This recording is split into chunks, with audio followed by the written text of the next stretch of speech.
बिस्मिल्लाहिर्रहमानिर्रहीम। अस्सलाम वालेकुम।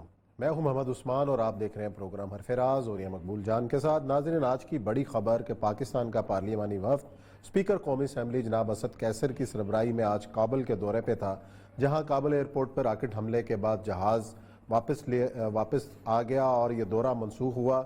और ये हमला किन कुव्वतों ने करवाया, उनके पस पर्दा मकासद क्या थे, आज इस पर करेंगे बात। साथ ही प्रोग्राम के अंदर जिक्र करेंगे कि अमेरिका की तरफ से भारत की इंतहा पसंद तंजीमों को, जिसमें विश्व हिंदू परिषद और RSS भी शामिल हैं, उनको फंडिंग की गई है कोविड के नाम पर, जिसमें शोर मचा हुआ है। साथ ही जिक्र करेंगे कोरोना की सूरत हाल और ख़ास तौर पर हम तिब के ज़रिए इस बीमारी से किस तरह निजात हासिल कर सकते हैं, अपनी इम्यूनिटी डेवलप करने के लिए हमें क्या करना चाहिए, इस पर करेंगे बात। प्रोग्राम के आखिर में बढ़ते हैं अपने पहले मौजू की जानिब। और यह साहब, असद कैसर साहब की सरबराही में वफद ने जाना था, जहाज़ लैंड किया, इस दौरान हमला हुआ, फिर जहाज़ उठाया गया, वापस 1.5 घंटा चक्कर काट कर वापस आया और उसको उतरने की इजाज़त नहीं दी गई। बहरहाल अफगान हुकाम ये कहते हैं कि जी वफ्द की सिक्योरिटी हमें जो है ना दौरे से ज़्यादा अजीज़ है। बहरहाल इतना हाई प्रोफाइल वफ्द का दौरा काबुल और इस दौरान ऐसे वाक़यात का होना, इसके पसे पर्दा कौन सी कुव्वतें हैं जो इस दौरे को नाकाम करना चाहती थी, और काबुल जैसे जो जिसका कंट्रोल ही सारा अमेरिकन के पास और बाकी हैं, ऐसे वाक़यात क्या जाहिर करता है? देखें, 20 मार्च से लेके अब तक तालिबान के जो तर्जमान हैं ज़बीहुल्लाह मुजाहिद जी, उसके ट्वीट्स जो हैं आ रहे हैं, उनको आप मुताला करें तो आपको अंदाज़ा हो जाएगा कि वहाँ पर अमेरिका एक नई जंग शुरू करना चाह रहा है। ट्रंप के जाने के बाद पॉलिसी बदली है। पॉलिसी ये बदली है, कहते हैं कि दो काम करो, या तो ये है कि थोड़ा सा डिले कर दो, और दूसरा ये है कि अमेरिकन फोर्सेस जो हैं वो इतना तबाही और बर्बादी का इस मंजर बना दें कि अफगान गवर्नमेंट जो है उनको स्टेबलाइज कर दे। ठीक है। जो आखिरी जो था वो पिछले इतवार को 3 दिन कबल उनका था, और वो था कि ये इन्होंने फोर्सेस ने जो एयर पावर को इस्तेमाल करते हुए कंधार और उस इलाके के अंदर बाकायदा लॉन्च किया है। और उसमें ये फिक्र लिखे है, the Kabul administration forces directly supported by the air powers and intelligence of the invaders. सही, इन्वेडर्स वो अमेरिका को कहते हैं। अच्छा, उससे पहले अगर कोई 1 महीना पहले चले जाएं तो वो कहते ये हैं कि दाइश को ख़ास तौर पे हमारे खिलाफ इकट्ठा करके वहाँ पर मुनज़्ज़म किया जा रहा है। और वो कहते ये हैं कि दाइश के बहुत सारे जो लोग हैं वो शाम से उन इलाकों से बुलाए गए थे, और जिस वक्त अफ़गानिस्तान में हेलमंद पे तालिबान कब्जा कर रहे थे तो दाइश को उठा के लेके चले गए थे। आपको याद होगा कि जिस वक्त पहली दफ़ा ट्रंप की इस माहदे को ख़राब करने की कोशिश की गई थी, तो उस वक्त हुआ ये था कि तालिबान ने उससे 4 दिन पहले कहा था कि तुमने बाकायदा कम से कम 800 से 900 लोग जो हैं वो ब्लैक वाटर के वो काबुल के अंदर ला के खड़ा किया। सही है। पाकिस्तान गवर्नमेंट को मैं जहां तक समझता हूं कि बराह रास्त काबुल हुकूमत के पास जाना ही नहीं चाहिए था। आप जब भी कभी कुछ करें तो आप अलहदा या तो उनको किसी एक टेबल पे इकट्ठे बिठा के करें, क्योंकि आप उस हुकूमत की सेंटिटी को तस्लीम कर रहे हैं जिसको ना अमेरिकन तस्लीम करते हैं ना तालिबान करते हैं। सही है। अगर अमेरिकन इस काबुल हुकूमत जहां आप बड़े पार्लिमानी वफद लेके जा रहे हो, अगर उसको तस्लीम कर रहे होते तो 1 साल मुज़ाकरात चले हैं तालिबान के साथ, वो बिठाते अशरफ गनी को, वो बिठाते साले को, वो बिठाते दोस्तम को, वो बिठाते किसी और को।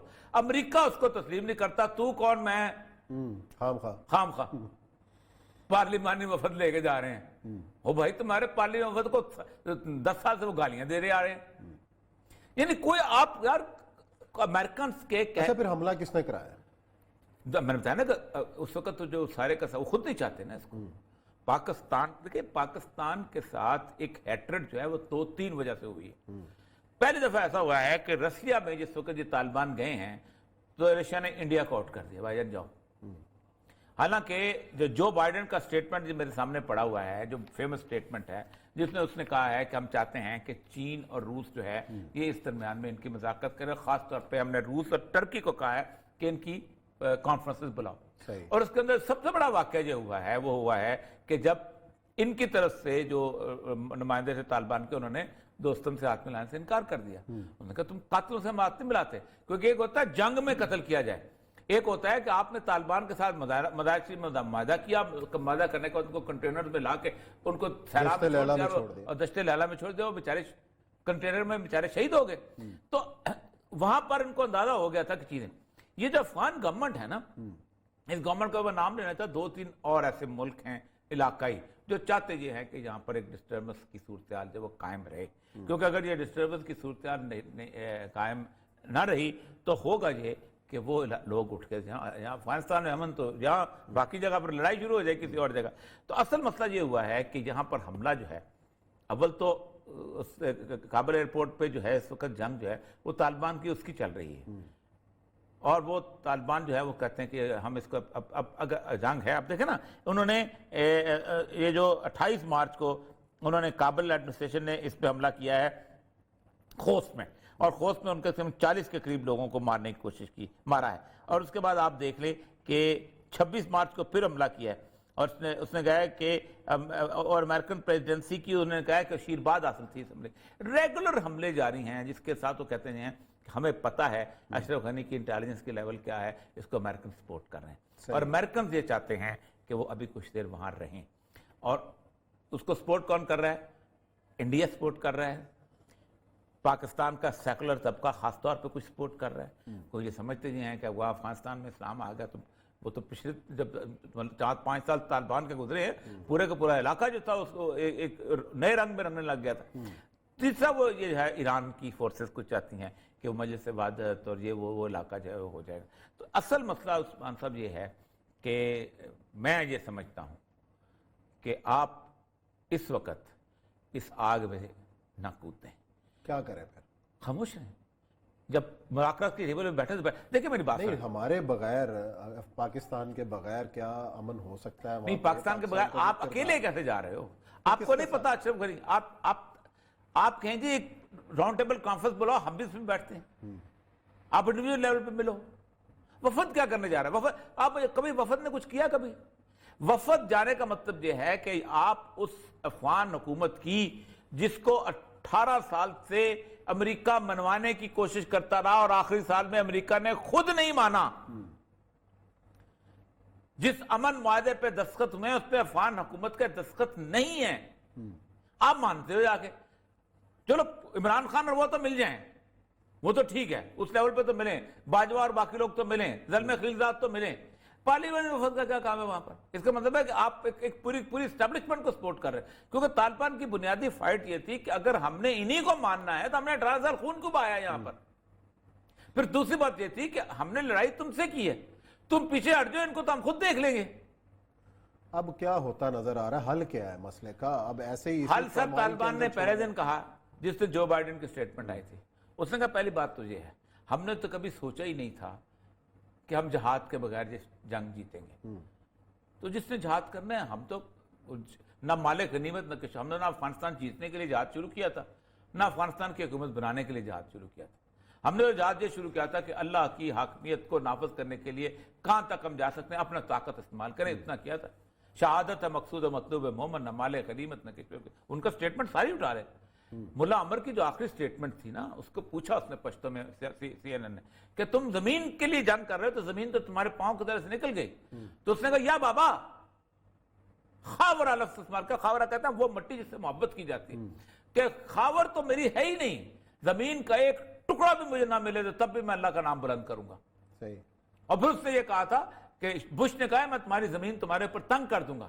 تو اس نے کہا کہ ایک بش کا نعرہ ہے کہ میں زمین تم پر تنگ کر دوں گا، ایک اللہ کا وعدہ ہے کہ میری زمین بہت وسیع ہے. دیکھیں کس کا وعدہ جیتتا ہے، کس کا نعرہ جیتتا ہے. اور وہی بات ہوئی. یہ عثمان صاحب پارلیمنٹ وقت سے جاتے ہیں جب وہاں پر ایک سیٹلمنٹ ہو جائے، بھلے انہی کی حکومت بن جائے، طالبان اسی کی حکومت کو مان لیں کہ یہ ہم مانتے ہیں اشرف غنی کو 1 سال کے صدر، آپ جاؤ وفد لے کے جاؤ، 10 لوگ اور لے کے جاؤ.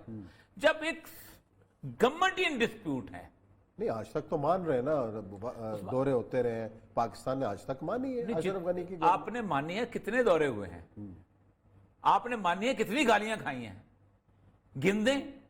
جتنی پاک دنیا میں سب سے زیادہ گالی آپ کو انڈیا سے پڑی، اور دوسرے نمبر گالی آپ کو افغان حکومت سے پڑی. तो तीसरा मुल्क है पाकिस्तान को गाली दी इससे ज्यादा। ताल्लुकात जब आपने रखे हुए हैं तो फिर तो ये तबादला चलता रहता है ना, गालियों नहीं, के बावजूद ताल्लुकात आप कर ले, हमने कब कहा है, वापस आ गए। आपके काबिल के किसी और मुल्क में पाकिस्तान के सफारतखाने के भी अटैक हुए हैं? सवाए काबिल के ईरान में हुए, शाम में हुए, मिस्र में हुए, इसी मुल्क में। तो उस वक्त पाकिस्तान के सफारतखाने की इज्जत और तौकीर उनकी अलामत नहीं थी?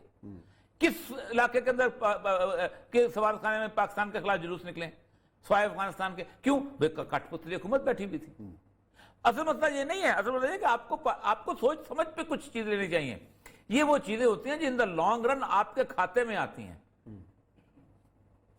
देखिए, पूरे के पूरे ग्रुप में जो मुजाहिदीन से आज तक, अब हिकमत यार क्यों एक्सेप्टेबल? हिकमत यार को जिस वक्त कहा गया ईरानियों ने कि आपने ये काम करना है, तो रात के रात जिस तरह भाग के निकला, उसकी कहानी का भी बयान पे पता चल, तभी तो तालिबान उसको एक्सेप्ट करते हैं किसी न किसी हद तक। अब उसको मुकम्मल तौर पे कहा गया था कि अफगान गवर्नमेंट और ये और वो इसके साथ आप चलो, तो सर, और ईरानी पुश कर रहे थे अमेरिका के कहने के ऊपर। मसला सिर्फ ये है कि आपको एक खुला खुला स्टैंड लेना पड़ेगा। ये नहीं कि अमेरिका के कहने पे कहेंगे तालिबान आज से हमारे दुश्मन हो गए और आप पूरी इंटेलिजेंस दे दो पूरे पाकिस्तान से उठा के, और आप उनकी हर चीज उड़ा दो, और आप 3 जैकबाद और शमसी और अपना तालिबान का एयरपोर्ट अमेरिका को दे दो। और जब वो हालात बदलें, जब तालिबान जीत जाएं, वो होता है ना, वो 2 बच्चे लड़ रहे थे आपस में, लड़ते तो कुछ जो बंदा ऊपर होता था ना, जो मार रहा होता था, तो उसके नाम पर नारे लगे, इतने में नीचे वाला ऊपर आ गया, उन्होंने उसके नारे लगाने शुरू कर दिए। ये पाकिस्तान का हाल ये हुआ है। चलें जी, ब्रेक लेते हैं, ब्रेक के बाद आते हैं और जिक्र करेंगे कुछ अमेरिका का, जिसने भारत की इंतहा पसंद तंजीमों को कोरोना के नाम पर फंडिंग दी है और खुद भारत के अंदर इस बात का शोर मचा हुआ।